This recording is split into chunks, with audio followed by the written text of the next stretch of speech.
Hello, and welcome to Partnership Lake Houston's Candidate Forum for the Humble Mayoral election. This candidate interview event is a project of the Partnership's Public Affairs Committee. Today's interviews are being produced by DNA Studios. I'm Erica Johnston, Public Affairs Chair for Partnership Lake Houston, and I will be your host today.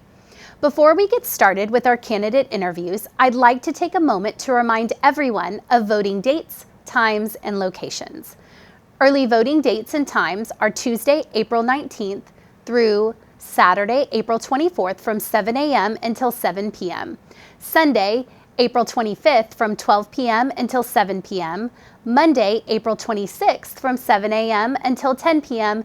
and Tuesday, April 27th from 7 a.m. until 7 p.m. The Humble Civic Center is the early voting polling location, which will offer drive-through voting. Election Day is Saturday, May 1st from 7 a.m. until 7 p.m. Polling locations can be found at harrisvotes.com. Joining us now is candidate for Humble Mayor, Norman Funderburk. Norman, welcome, and thank you for joining us today. Thank you. Glad to be here. So, Norman, tell us what prompted you to run for mayor this term? Well, the obvious trigger for me was Mayor Aaron's decision to not seek re-election. Mayor Aaron has been a great mayor for the city of Humble, and there's just been so much accomplished during his 3 terms as mayor.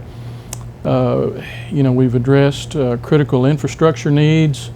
We've invested in our core services, especially our police and fire departments. There's just been a lot of good work done. But with that said, with the change in leadership, the mayor's position being at the top, it's just really critical that we are able to continue to move forward and not lose any momentum at all. We want to continue moving forward, and so that's what I'm prepared to do. If I'm elected, I'm prepared to step in there and just keep that momentum that we have and move forward. And if elected, I pledge to protect the quality of life, apply strong focus on fiscal responsibility, and plan for a sustainable future. Describe what you see as the most urgent issue facing the city of Humble, and if elected, how can you affect the outcome? Right. Well, the most urgent and pressing need for the city of Humble continues to be our long-term financial stability and sustainability. Historically, we've just been overly dependent on our sales tax revenue, and we need to achieve more balance. With our general fund that we operate out of, that's how we cover our day-to-day operational expenses, through our general fund. And our budgeted revenue for sales tax that feeds into that general fund is 45%. So we're heavily weighted, overly dependent on that sales tax revenue. And so, what we all know, when we have an event that negatively impacts our community, Hurricane Harvey, the pandemic, well, the city takes a big hit because of the negative impact on our sales tax. So we've got to diversify our revenue streams, achieve more balance. And so if elected, that's what I'm prepared to do. Just work for further diversification of our revenue streams. That'll continue to be a strong focus. And one way that we get closer to that goal, to find that needed balance, is through development, which brings us more property tax revenue. What do you feel is the city's role in economic development? The city's been very proactive in pursuing growth opportunities and seeking out new businesses. And it was during my time on council that the city first engaged in a partnership with Lake Houston EDP, with successful results that have already been a great benefit to the city. We've attracted new businesses, and those are already contributing to our economy in a great way. The growth in commercial and light industrial development has already added millions of dollars to our certified tax rolls, and that's adding significantly to our property tax revenue. We're seeing great benefit from that already. And then as the last of the open areas, the undeveloped areas that we have here in town, as those are starting to get attention, well, it's important that our collaborative effort with Partnership Lake Houston, with our goals in alignment, that we're able to make sure that we're attracting the right kind of businesses that are going to benefit the city. We're talking about employers, job creators, payroll creators. But with all that said, we also want to be sure that we're not forgetting our existing businesses. It's important that our businesses here in town are successful, they feel supported, and so retention is very important because we're glad they're here and we want to keep them. What business experience and skills, prior board experience, leadership skills, and/or community involvement will be an asset to you if elected? Sure. Well, extensive work experience combined with experience here in the community, and then also public experience. My work experience is comprised of 42 years in the engineering and construction industry. I retired in 2016 from one of the subsidiary companies of Koch Industries, privately owned company owned by Charles Koch. And my work in the community experience was 15 years spent on the Board of Authority at Northeast Hospital. I was vice president of the board, also served as chair of the First Quality Committee. I was investment officer, and also president of the Northeast Hospital Foundation, raising millions of dollars to support the initiatives of the hospital, health and wellness in the community.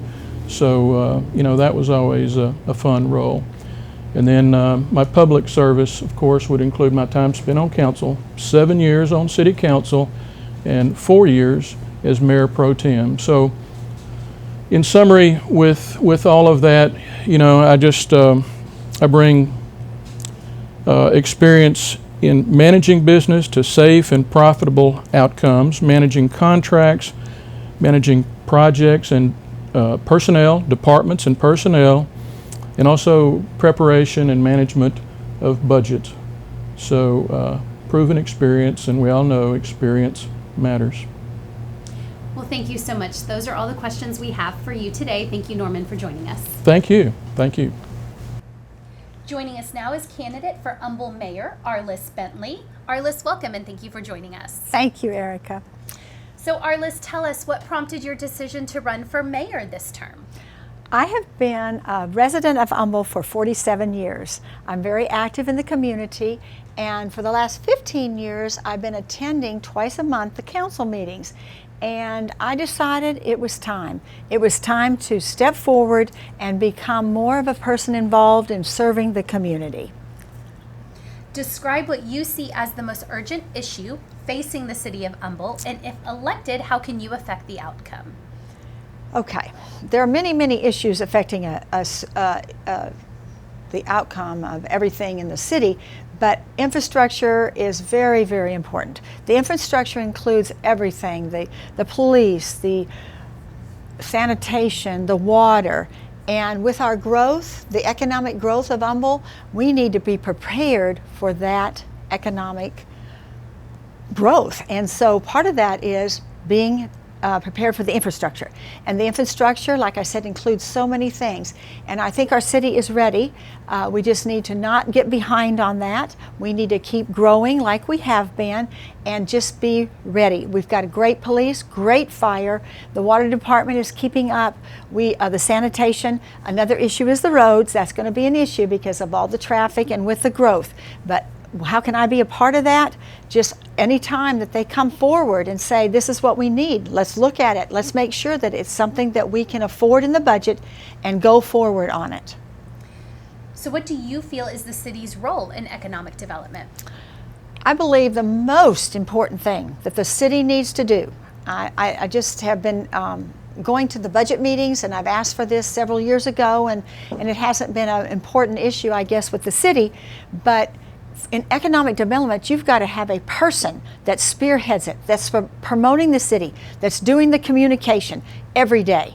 Not expecting the department heads who already have their schedules and everything that they've got to do. We need an individual, hired, salaried person that is going to promote the city. And when this person promotes the city, then we're ready. We're ready with all the infrastructure. We're ready with the demands that are going to be there for the new economic development. And the biggest thing that we're all waiting for is downtown revitalization. That's what we want.